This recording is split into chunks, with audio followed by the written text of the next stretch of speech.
শ্যাম ভূখণ্ড নবী রাসূলদের পবিত্র স্থান, কুরআন হাদিসে বরকতময় ও গুরুত্বপূর্ণ বলে বর্ণিত। বর্তমানে সিরিয়া, জর্ডান, লেবানন ও ফিলিস্তিন এই ভূখণ্ডের অংশ।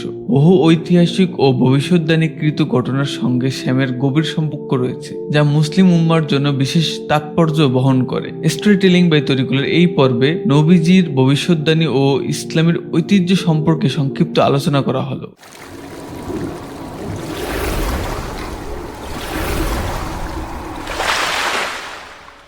রাসূল সাল্লাল্লাহু আলাইহি সাল্লাম শ্যামের ব্যাপারে বিভিন্ন ভবিষ্যদ্বাণী করেছেন, যা এর গুরুত্বকে বাড়িয়ে দেয়। হাদিসে উল্লেখ রয়েছে, শ্যাম ভূখণ্ড আল্লাহর ওলীদের বিশেষ দল থাকে, যাদের বরকতে বৃষ্টি হয় এবং শত্রুর উপর জয়লাভ হয়। ভবিষ্যতে তাদের উসিলায় শ্যামবাসীদের থেকে আজব উঠিয়ে নেওয়া হবে। সিরিয়া মুসলিমদের দ্বিতীয় হিজরত ভূমির দেশ হিসেবে পরিচিত।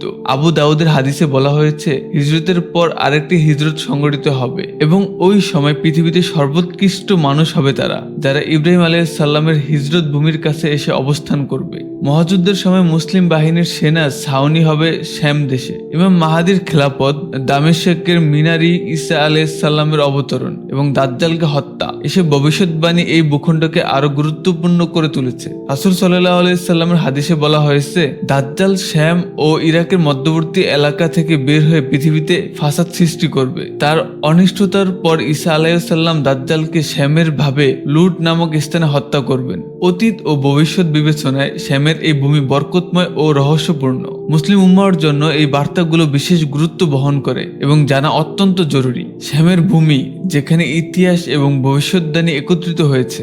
নবীজির বাণী অনুসারে এই পবিত্র অঞ্চলে বরকত আমাদের জন্য অপরিসীম। চলুন শ্যামের ঐতিহ্য ও ইসলামিক গুরুত্বের প্রতি সম্মান প্রদর্শন করি। আল্লাহ আমাদের সকলকে হেদায়েত দান করুন।